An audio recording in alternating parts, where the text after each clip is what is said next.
একজনের নাম জাহাঙ্গীর আর একজনের নাম হচ্ছে জুবের। এই জুবের বক্তব্য দিচ্ছে দেওবন্দিরা, আহলে হাদিসরা, ওয়াহাবিরা মুরগি জবাই করলে, গরু জবাই করলে খাওয়া যাবে না। এদের সঙ্গে বিটির বিয়ে দিলে বিবির তালাক হবে। তো আমি দেখলাম তো এতটা ঝামেলা যখন আমাদের সঙ্গে বিটির বিয়ে দিলে, তাইলে আমাকে একটু খোঁজ নিতে হবে। আমি ওর এলাকায় ভগবানগোলায় জলসা করতে গিয়েছিলাম মুর্শিদাবাদে। তো আমি খোঁজ নিলাম, লোকটা এত দামি লোক, বলো দেখিনি। বললে হুজুর ওই এরকম বলছে, তো ওরই তো বিটি দেওবন্দি ঘরে পালিয়ে গিয়ে বিয়ে করেছে। মনে তাহলে মাল নিজেই গোলমাল, আমাদিকে বলে লাভ নাই। তাইলে ঠিকই আছে ফতোয়া। শুনেলেন, একদিন আমার 1 লাখের বেশি জলসা ছুটছে, একটা ফতোয়া বার করুন যেখানে আমি বলেছি যে কোনো মৌলবীর জবাই করা মুরগির মাংস খাওয়া যাবে না। আমাকে সেদিনে 2জন ক্লিপ পাঠালে, একটা ঝাড়খণ্ডের মুফতি, একটা মুর্শিদাবাদের, 2জন মুফতি। এত গুটকা খেয়েছে দাঁতগুলো দেখা যাচ্ছে না। আমি তাদের নাম রেখেছি গুটকাখোর জিলাপি হুজুর। আমাকে প্রতিনিয়ত গাল দেয়, বলছে ব্যাংকের যে সুদের টাকা ওটা খাওয়া যায় যাচ্ছে। আমি বললাম ই হচ্ছে সুদখোর মুফতি, মৌলবি পাস করেছে সুদ খেয়ে। আমি এয়ারপোর্টে ঢুকলাম ত্রিপুরায়, পশ্চিম বাংলার 5খানা বক্তা, তার মধ্যে 5খানাই 24 পরগনার, উত্তর আর দক্ষিণের। সবাই আমাকে চিনে, আমি সবাইকে চিনি না। আসামের 3জন বক্তা ছুটে এলো আমার কাছে। কি বুঝলেন, আমি সেই চুতুই পিঠে বলে না, চুতুই পিঠে, আমি এয়ারপোর্টে চুতুই পিঠে কিনে এলাম, এমন 2 খাই। তো তাদেরকে বললাম ছিঁড়ে খুঁড়ে লেন। কি বললেন, এমন পেছনে আমাকে যে যা গাল দেয়, সামনে কোনো মাল ভিড়তে পারবে না। সামনে হুজুর সালাম আলাইকুম, ভালো আছেন, খান। তো তারাও, মোল্লা রবিউল বলে একজন আমার সাথে অনেক জলসা করে 24 পরগনার, খুব ভালো বক্তা, উনিও ছিলেন আমার সাথে। আমি একা ছিলাম অন্য জায়গায় যেখানে জলসাই ছিলাম। যাই হোক, কেউকে কাফের ফতোয়া দিই না, কাউকে বেঈমান বলি না, কারুর পাতে খাওয়া যাবে না বলি না। যদি কোনো অমুসলিম ব্যক্তি খায়, সে যদি নেশা না করে, নেশাগ্রস্ত দ্রব্য জিনিস যদি সে শ্রবণ না করে, না খায়, তার এঁটোটা খাওয়া জায়েজ আছে। হারাম দ্রব্য যদি না খায়, কিন্তু কোনো মুসলমান যদি হারাম মাল খায়, তার এঁটোটা খাওয়া হারাম। আমি ইয়াসিন ফতোয়া দিয়ে গেলাম, তার এঁটো খাওয়া যাবে না। এটা ইসলাম বলছি আমি, পরিষ্কার পরিচ্ছন্ন, সুন্দর এবং উদারতায় পরিপূর্ণ। মেদিনীপুরের এক বক্তা হুজুর সাহেব ফতোয়া দিলে, এদের পেছনে নামাজ পড়লে নামাজ হবে না। আল্লাহর কসম খেয়ে বলছি, আল্লাহর কসম খেয়ে, স্টেজে রেকর্ডিং হচ্ছে, আমার ড্রাইভার ছিল। আমি গত বৎসরে কোলাঘাটে ফজরের নামাজের পরে আমাকে ছাড়বে না, আমি করব না বলে ফজরের পরও 1 ঘন্টা বায়ান করতে হবে, আপনাকে ভালোবাসি।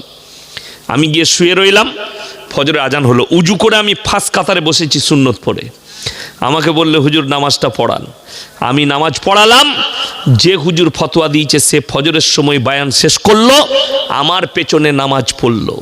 আমি স্টেজে চেপে বললাম, এই মৌলবি ফতোয়া দেয় এদের পেছনে নামাজ হবে না, অথচ আমার পেছনে এই মৌলবি নামাজ পড়লো, ফতোয়া এক, আমল এক।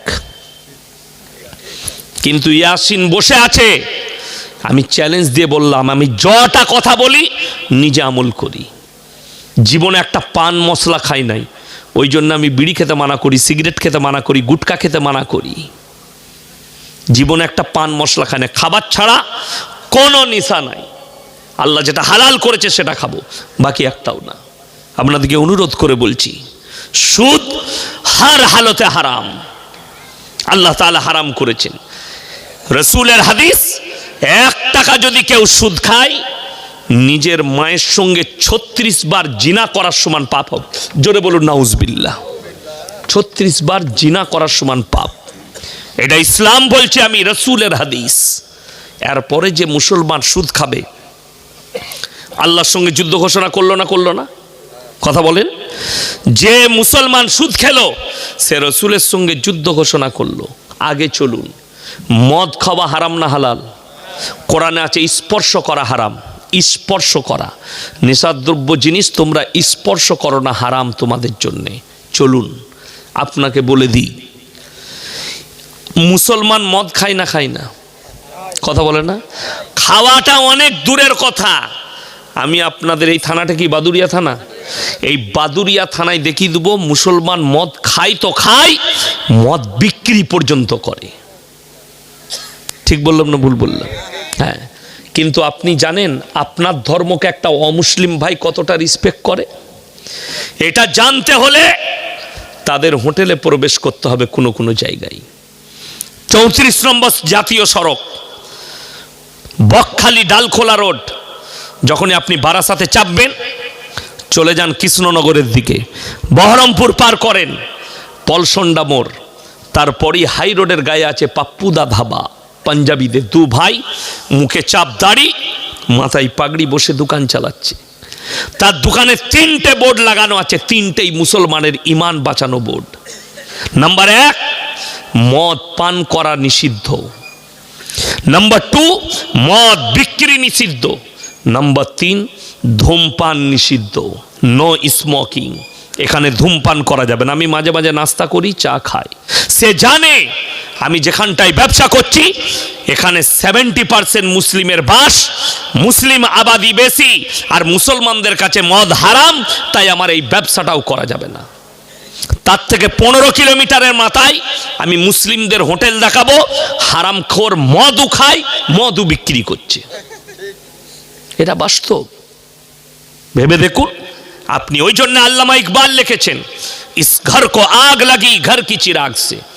মুসলমান তোমরা নিজেদের ঘরে নিজের আগুন ধরিয়েছ। দাড়ি কাটাটা নেকির কাজ না দাড়ি রাখাটা নেকির কাজ? কথা বলে না? রাখাটা। আপনারা হাত তুলে বলুন তো, আপনার এখানে পঞ্চায়েত প্রধান আপনাদিকে চাপ দিয়েছে দাড়ি রাখতে পাবি না? কথা বলে না? কাউন্সিলর চাপ দিয়েছে, পশ্চিমবঙ্গ রাজ্য সরকার চাপ দিয়েছে, মোদী সরকার চাপ দিয়েছে। বড় কষ্ট লাগে। আপনি বর্ডারে যান, বনগা বর্ডার, আপনার যেখানে বর্ডার আছে চলে যান। বর্ডারে বিএসএফরা চাকরি করছে, তাদের মধ্যে একটা জাতি আছে আমাদের দেশের, পাঞ্জাবি। বর্ডারে ফোর্সের চাকরি করছে, তার মুখেতে দাড়িও আছে, মাথায় পাগড়িও আছে। যাদের কাছে গুগল আছে সার্চ করুন মোবাইল থেকে, পাঞ্জাব পুলিশ, পাঞ্জাবের ডিআইজি, মুখে দাড়ি মাথায় পাগড়ি, পাঞ্জাবের ডিএসপি, মুখে দাড়ি মাথায় পাগড়ি। তাদের দাড়িতে হাত লাগালে আগে তলোয়ারে করে গর্দনটা নামিয়ে দিবে। কেন? দোষটা মুসলমানের।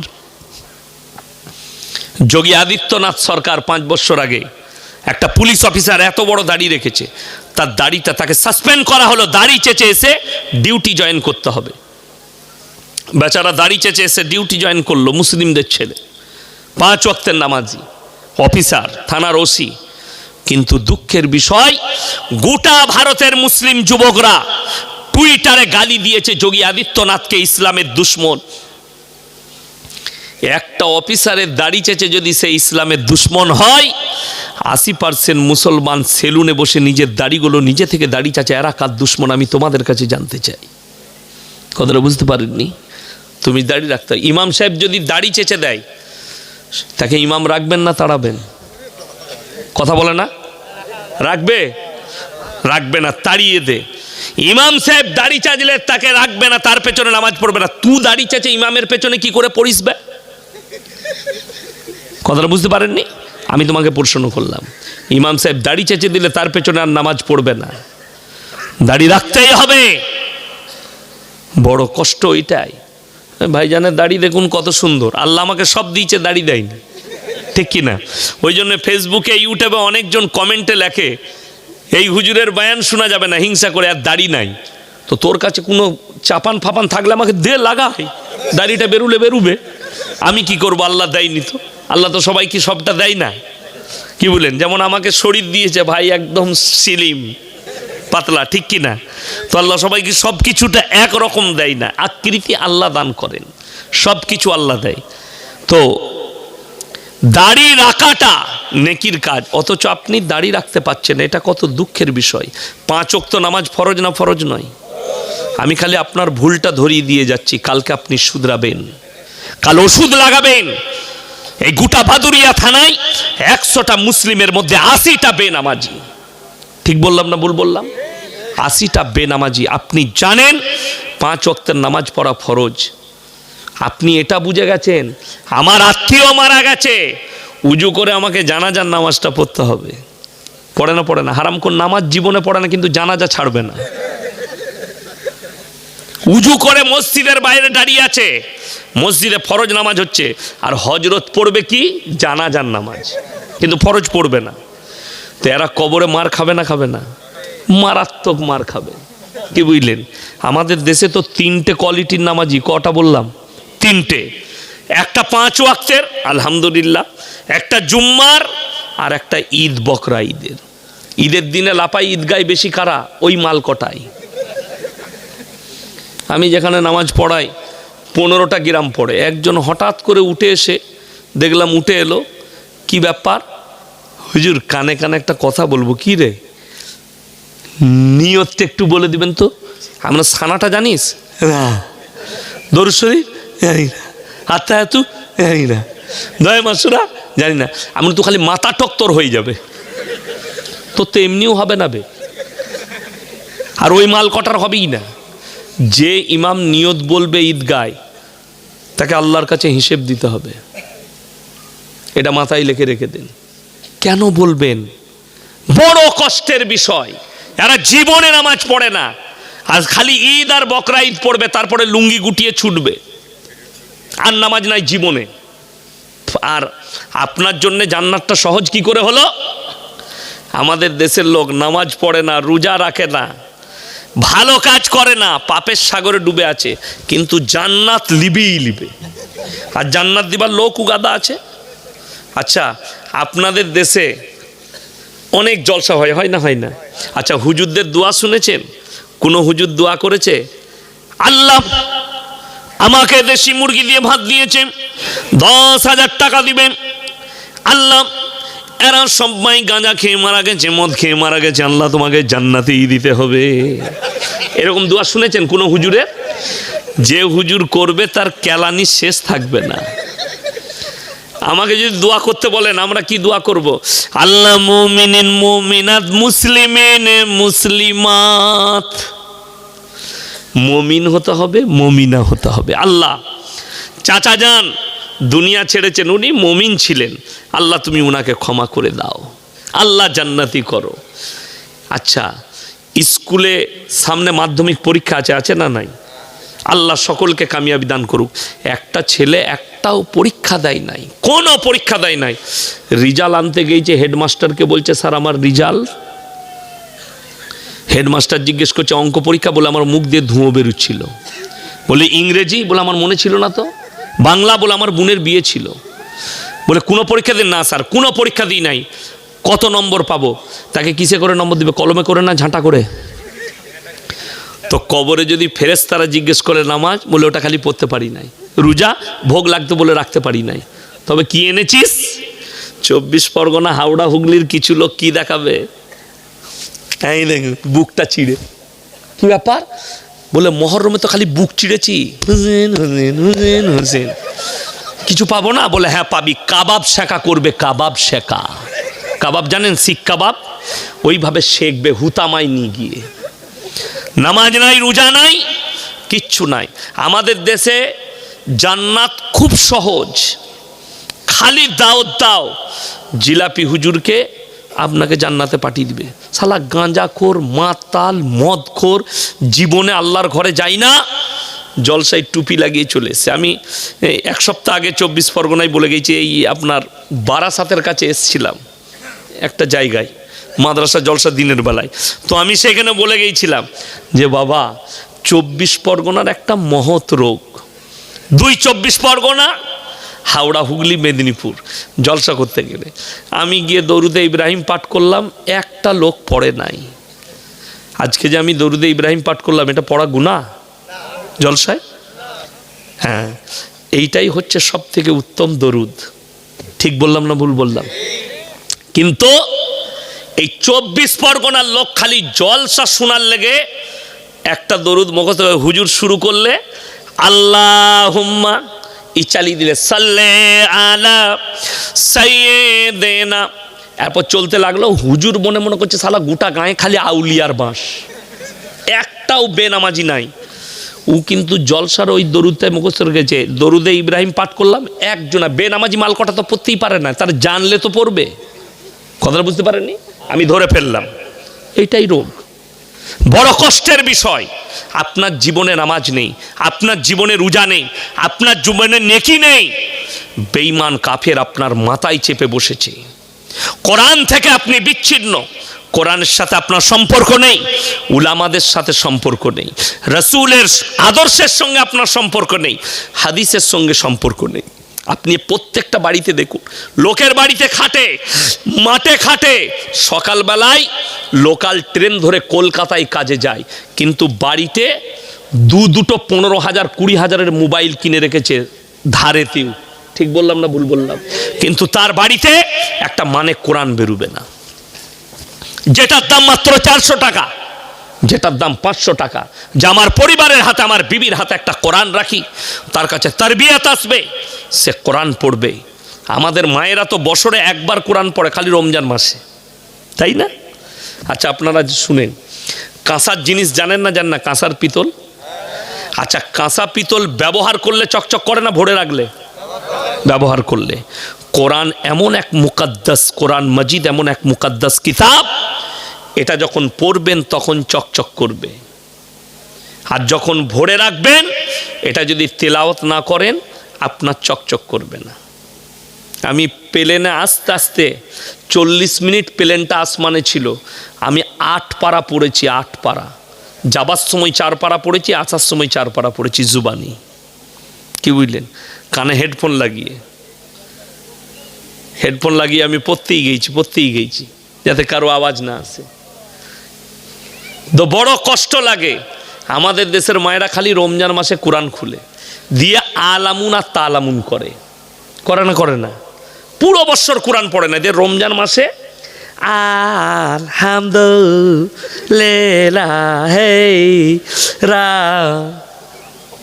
পড়বে কি করে? তো পুরো বছর পড়ে নাই। আমাদের দেশে আপনি খালি নামে মুসলমান, বাকি সব পাইকিরি। আপনি ডাক্তার, ভালো ডাক্তার দেখালে ভালো ডাক্তার খুঁজেন না? ভালো ডাক্তার দেখাবো, 50 বার খবর নিবে ছেলেটা কেমন হবে দেখতো, অমুককে বলবে ছেলেটার পরিবার কেমন, খোঁজ লাই না, ভালো করে খোঁজ নিবেন। বিটির বিয়েতে জামাইয়ের খোঁজলেন 50 বার, ডাক্তার দেখাবেন ভালো, সব কিছুটাই ভালো নিবেন। কানা বেগুন কিনবেন না, পচা টমাটোর কিনবেন না। কিন্তু দুঃখ লাগে, আমাদের দেশের লোক ইমাম খুঁজলে, মুয়াজ্জিন খুঁজলে পেটে ভাতে খুঁজে। ইবাদত করবে, যিনি নামাজ পড়াবেন, যে গ্রামে আজান দিবে, তখন বলবে পেটে ভাতে খোঁজ। চাচা বুড়ো হয়ে গেছে, চাচা আর কাজ করতে পারে না, বলে চাচা গো তুমি তার কোনো কাজ পারো না, তো এক কাজ করো, আমাদের গ্রামে তোমাকে সকালে চা দেবো, দুপুরে ভাত আর রাতে ভাত খাবে, তুমি খালি মসজিদে একটু ঝাড়ু লাগাবে আর আজানটা দিবে। চাচা দেখলে নাই মামার থেকে কানা মামা অনেক ভালো, এমনি তো কাজ পারি না, পেয়ে গেছি একটা। চাচা আজান দিচ্ছে, গায়ে আর ফেরেশতা থাকবে না। আল্লাহু আকবার, আল্লাহ যা বুঝে করবে। ফজরের সময় আজান দিচ্ছে, আসসালাতু খয়রন মিনান নাও, যার নাম খয়রন সেই মেয়ে উঠে বলছে আমাকে কে ডাকছিল এত ভোরবেলায়? নামাজ শেষ, আজান শেষ। আর আপনি যদি বেতন দিয়ে রাখেন, 5,000 6,000 টাকা বেতন, মাদ্রাসায় পড়েছে, আজানের মাস করেছে, আজান দিবে, আপনার দিল তর হয়ে যাবে। আল্লাহু আকবার, আল্লাহু আকবার, আসসালাতু খায়রুম মিনান নাওম। বুঝতে পারলেন না? সব কিছু আমাদের পাইকিরি, কিন্তু খাবার সময় ভালো বেগুনটা নেবেন, ভালো টমেটো কিনবেন, আর আপনি যার আজানটা শুনবেন, আজানটা শুদ্ধ কিনা এটা আগে জানবেন না। যার পেছনে নামাজ পড়বেন তার কোরআন শুদ্ধ কিনা, তার মধ্যে কোরআন হাদিসের জ্ঞান আছে কিনা, এটা ন্যাজটা তুলে দেখবেন না। গরু কিনতে গেলে বিটির বিয়েতে একটু চকচকে পাড়া দিবি, খোঁড়াটা নেবো না। বিটির বিয়েতে কানা গরু করলে কোনো অসুবিধা আছে? ও সে বিটির বিয়েতে কানা গরু করা চলবে না? চলবে না? চলবে, অসুবিধা নাই। সিং ভাঙাটা চলবে বিটির বিয়েতে, বেটার বিয়েতে। কিন্তু বিটির বিয়েতে গাঁয়ের লোককে দেখাতে হবে যেন চকচকে গরু হয়। সালা গরু একখানা এনেছে আর মুয়াজ্জিন রাখছে বলে পেটে ভাতে, ওটা কোনো রকম চলে গেলেই হবে। আপনি আল্লাহর কাছে কি জবাব দিবেন? সব জিনিসটা দামি চাই আর ইবাদত করবেন সেই জায়গাটা ভালো চাই না। বড় কষ্টের বিষয়, দুঃখের বিষয়। আমার ভাই, দিনটাকে আপনি দিনের মতো করে বুঝেন। বেঈমান কাফেররা এমনি আপনার মাথায় চেপে বসেনি। আজকে দুঃখের বিষয় বলছি, 25শে ডিসেম্বর খ্রিস্টানদের থেকে মুসলিমরা বেশি পালন করেছে। আপনি কিছুই জানেন না। আমি গত পরশু মালদা ডিস্ট্রিক্টে ছিলাম, রাত 11:30টায় জলসা শেষ করেছি আমি মালদা ডিস্ট্রিক্টে।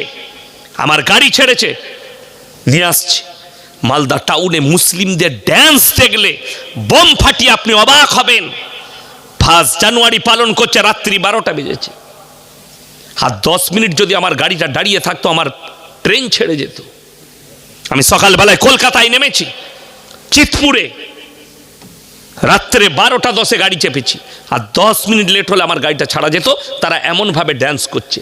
বেচারা ড্রাইভার বললে, ভাই ট্রেনের টাইম হয়ে যাচ্ছে, একটু সাইড দেন। মুসলিমদের যুবক, সে যখন দেখলে এটা মৌলী সাহেব, তখন গাড়িটা সাইড দিল। সব মদ্যপ অবস্থায় মুসলিমরা। কালিয়াচকের মতো জায়গা যেখানে 90% মুসলিম, কালিয়াচক মালদা, স্টেজ করে হাই রোডের ওপরে অর্কেস্ট্রা এনে গান করেছে কালকে রাত্রে, পরশু রাত্রে রাত 12টার পরে। ড্যান্স আর মদ আর গান। এরা কেউ খ্রিস্টান নয়, সব মুসলিম। কলকাতার পার্ক স্ট্রিটে মুসলিমরা ড্যান্স করেছে, মুসলিমরা পালন করছে। আমাদের বক্তব্য যাওয়ার পরে ইউটিউব আর ফেসবুকে কিছু হারামের আওলাদ মিডিয়া আছে, এরা বলবে ইয়ে তো মৌলবি দেশের মধ্যে ফাটল ধরাচ্ছে, সম্প্রীতি নষ্ট করছে। হারাম করে আওলাদ সম্প্রীতিই বুঝে না। আমাদের দেশের লোক তো সম্প্রীতি খুঁজতে গিয়ে বলেই ফেলেছে, ধর্ম যার যার, উৎসব সবার। আমি ওই জন্যে একটা জলসায় বলেছি, যদি এটা সত্য হয় কুরবানির সময় ওদিকে ডেকে লিয়ে আয়, বলবো গরুর ঠ্যাংটা ধরবি আয়। তখন বলছে অন্য ধর্মকে আঘাত করতে ইসলাম শিখায়নি। আমরা তো ওটাই বুঝাতে চাইছি, লা ইলাহা ইল্লাল্লাহ ওয়া লা ইলাহা ইল্লাল্লাহ। তোমরা দুটো নৌকায় পা দিও না। কোরআন শোনাচ্ছে, হে আমার যুবক যুবতী, কোরআনে আছে সূরা ফাতিহার শেষ আয়াত, গায়রিল মাগজুবি আলাইহিম ওয়ালা দল্লিন। মাগজুম মানে ইহুদি আর দল্লিন মানে নাসারা। এই দুটো দলই পদভ্রষ্ট, আর এদের যারা অনুসারী হবে তারাও পদভ্রষ্ট হয়ে যাবে। কিন্তু আল্লাহর কসম, আল্লাহর ঘর মসজিদে ইসলামে ক্যাটাগরি নাই। নামাজ পড়তে গেলে ভিখারি, বড়লোক, গরিব, ধনী, দরিদ্র, আল্লাহর ঘরে সবাই সমান। জোরে বলুন সুবহানাল্লাহ। একটা ভিক্ষুক ভিক্ষা করে খায় গ্রামের, সে যদি ফজরের সময় উজু করে ফাঁস কাতারে দাঁড়ায়, গ্রামের সব থেকে ধনী ব্যক্তি পরে উজু করে এসে তাকে বলতে পাবে না তুমি গরিব, পেছনের কাতারে যাও। এটা ইসলাম। বাকি পৃথিবীর যে ধর্মে যাবেন, টাকা বেশি দিলে তার স্থান আলাদা, টাকা কম দিলে তার স্থান আলাদা। আপনি অন্য ধর্মের সমালোচনা ছেড়েই দেন, আমি আমাদের ধর্মের কথা বলছি। ইসলামে কি বুঝলেন, অনেক জায়গা আছে, অনেক স্থান আছে আমাদের বীরভূমে, বর্ধমানে অনেক হুজুর আছে, তাদের কাছে গেলে যেমন টাকা দিবেন তেমন দোয়া। কথাটা বুঝতে পারেন নাই? টাকা দিলে 5,000 টাকা দিলে সালামু আলাইকুম, একটু ক্ষীর খেয়ে বিরিয়ানি খেয়ে যাবেন। আর 10 টাকা দিলে আউট। কথাটা বুঝতে পারেন? আমি অন্য ধর্মের সমালোচনা করব না, কেন? একটা কথা বলে নি, কোরআন শুনিয়ে দিই। ওয়ালা তাসুব্বুল্লাযীনা ইয়াদউনা মিন দুনিল্লাহ ফায়াসুব্বুল্লাহা আদওয়াম বিগাইরি ইলম। তোমরা তাদেরকে গালি দিও না, আল্লাহ ছাড়া যাদের ইবাদত করে, দেবদেবীর উপাসনা করে, তাদের দেবদেবীকে গালি দিলে তারা অজ্ঞাত অবস্থায় তোমার আল্লাহকে গালি দেবে। এটা কোরআন, আল্লাহ নিষেধ করলেন। তোমরা তাদের ধর্মকে, দেবদেবীকে গালি দিলে সে জানেই না তোমার আল্লাহকে গালি দিলে তোমার ক্ষতি হবে। আপনি কি করবেন? আপনি শিরকটা বুঝান, বেদাতটা বুঝান, ইসলামটা বুঝান, আপনি দাওয়াত দেন। কেউ কি না বলে আল্লাহ যার তকদিরে হিদায়েত লেখা আছে সে হিদায়েত পাবে, পাবে না পাবে না? হিদায়েত কার হাতে? আল্লাহর হাতে। যদি মনে করেন এই বক্তাকে দাওয়াত দিলে লোকরা হিদায়েত পাবে, তারা গুমরা, কখনোই লয়। তার আগে কোরআন শুনিয়ে দিই, যারা মনে করছেন কিছু মৌলবীর হাতে, কিছু হুজুরের হাতে হিদায়েত আছে, এই মৌলবীকে ডাকলে, বাংলাদেশের এই বক্তাকে দাওয়াত দিলে হিদায়েত পাবে, এই বক্তাকে দাওয়াত দিলে না, ইয়াসিনকে দাওয়াত দিলে হিদায়েত পাবে না। আমার পরে আমার ভাইজান আছেন, বড় ভাই, তিনি আসবেন, দেলোয়ার হোসেন সাইদি সাহেবের নকলে, মারাত্মক গলা। আমি ছোট থেকে দেখছি ওনাকে, আমার থেকে অনেক বয়সে বড়। তো ওনার হয়ে গেছে, ও বাবা, সব সেরেই ফেলেছেন, মানে সব থেকে নর্মালটাকে লাস্টে রাখ, যা হবে দেখা যাবে। কথাটা বুঝতে পারেননি? তাহলে ইনারা খুব চালাক, আমাকে লাস্টে রেখেছে। যাই হোক, চলুন, কোরআন শুনেলেন, আপনাদিকে শুনিয়ে দিই। লোকের ধর্মকে গালি দিও না, তার কারণ আপনি নিজের ধর্মর প্রচার করুন। হিদায়েত আল্লাহর হাতে, কারুর বায়ানে নাই, কারুর তাকরিরে নাই। দাওয়াত আপনাকে দিতে হবে, হিদায়েত আল্লাহ দিবে। কোরআন হাদিসের বায়ান আপনি করে যান, মানুষকে দাওয়াত দেন, দ্বীনের দাওয়াত দেন, হিদায়েত আল্লাহর হাতে। ইন্নাল্লাযীনা কাফারু সাওয়াউন আলাইহিম আনজারতাহুম আম লাম তুনজিরুহুম লা ইউমিনুন। আপনি যত দাওয়াত দিবেন দেন, হে নবী যত কোরআন শোনাবে শোনাও, কিন্তু তারপরও তারা মেনে নিবে না। নবীজি বললেন, আল্লাহ কেন? আল্লাহ উত্তর দিলেন, খতামাল্লাহু আলা কুলুবিহিম, তাদের হৃদয়ে, কুলুব মানে হৃদয়, হৃদয়ে তালা মারা গেছে। ওয়ালা সামিহিম, তাদের কানেতে মোহর মারা গেছে। ওয়ালা আবসারহিম গিশাওয়া, চোখেতে পর্দা পড়েছে, তারা আর আল্লাহর ঘরের দিকে ধাবিত হবে না। ওয়ালাহুম আযাবুন আযীম, আমি কিয়ামতের দিনে তাদেরকে কঠোর শাস্তি দেব। অর্থাৎ হিদায়েত আল্লাহর হাতে। আপনারা কি মনে করছেন আমি বায়ান শুরু করেছি? না, ভূমিকা টানছি। আমার বায়ান সবাই নিতে পারেন, আমি গাল খাওয়া বক্তা, লোকে গাল দেয়। যাই হোক, ওটা আমার জন্যে দোয়া, এটা আমি মনে ভাবি। গালটা আমার জন্যে দোয়া, আল্লাহর কৃপা, আর যারা দোয়া দেয় সেটাও আমার জন্যে দোয়া, ভালোবাসা। কালকে ত্রিপুরায় ছিলাম, আজকে এখানে। রুজির মালিক আল্লাহ, হায়াত মত ভালো মন্দ কল্যাণ অকল্যাণের মালিক সকলে বলুন কে? আল্লাহ। এইটা যদি আপনার বিশ্বাস হয়, তাহলে কখনো মুসলমান লটারির টিকিট কাটে? কথাটা বুঝতে পারেন? সব থেকে কম বেতন কার? মৌলবীদের, ইমামদের।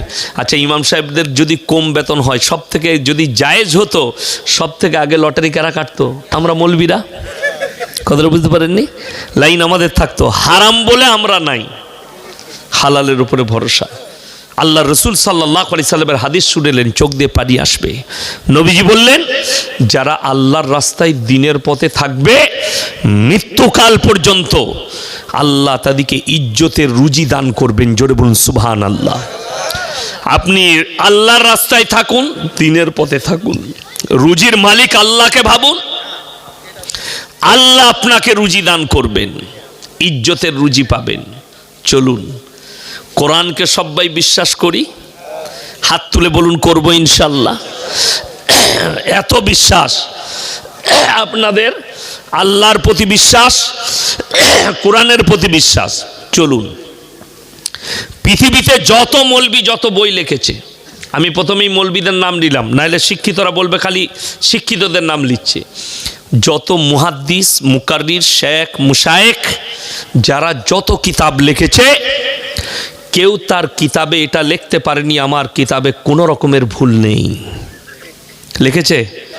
কিয়ামত পর্যন্ত পারবে? যত সাহিত্যিক আছে, জ্ঞানীগুণী যারা মনীষী আছে দেশে পৃথিবীর, তারা কেউ নিজের কিতাবে লিখতে পারেনি আমার কিতাবে ভুল নেই।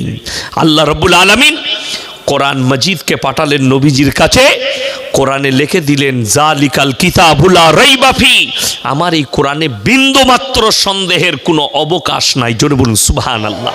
এটা বাকি কোন ধর্মগ্রন্থে পৃথিবীর কেউ তার কিতাবে লিখতে পারেনি, এটা একমাত্র কোরআনে। এরপর মুসলমান, আপনি বিশ্বাসের সঙ্গে বললেন কোরআনকে বিশ্বাস করি, মুসলমান কিভাবে কোরআনকে অস্বীকার করে জেনে শুনে, ওইটা আজকে প্রমাণ দিয়ে যাব। কোরআনের সুদ হারাম না হালাল? হ্যাঁ, হারাম। এটা যখন আপনার গ্রামের লোক জানে, মোটামুটি এই গ্রামে একটাও সুদখোর নাই, তাই তো? কথা বলে না? আছে। হালকা থাকলে গুনাহ নাই, ভারী থাকলে গুনাহ। কোরআন বলছে ওয়াহাল্লাল্লাহুল বাইয়া ওয়া হাররামার রিবা, সুদ তোমাদের জন্য হারাম। আমি কালকের জলসায় ত্রিপুরায় বলে এসেছি যে বাবাজিরা, কিয়ামতের মারাত্মক আলামত, এক শ্রেণীর আলেম বের হবে, হুজুর বের হবে, যারা দিনকে বিকৃত করবে। কিয়ামতের দিনে তাদের দ্বারাই আল্লাহ জাহান্নামকে উদ্বোধন করবেন। বেরিয়ে গেছে। আপনার মনে হচ্ছে, আমাদের মতো মৌলবীর মনে হচ্ছে সুদ হারাম।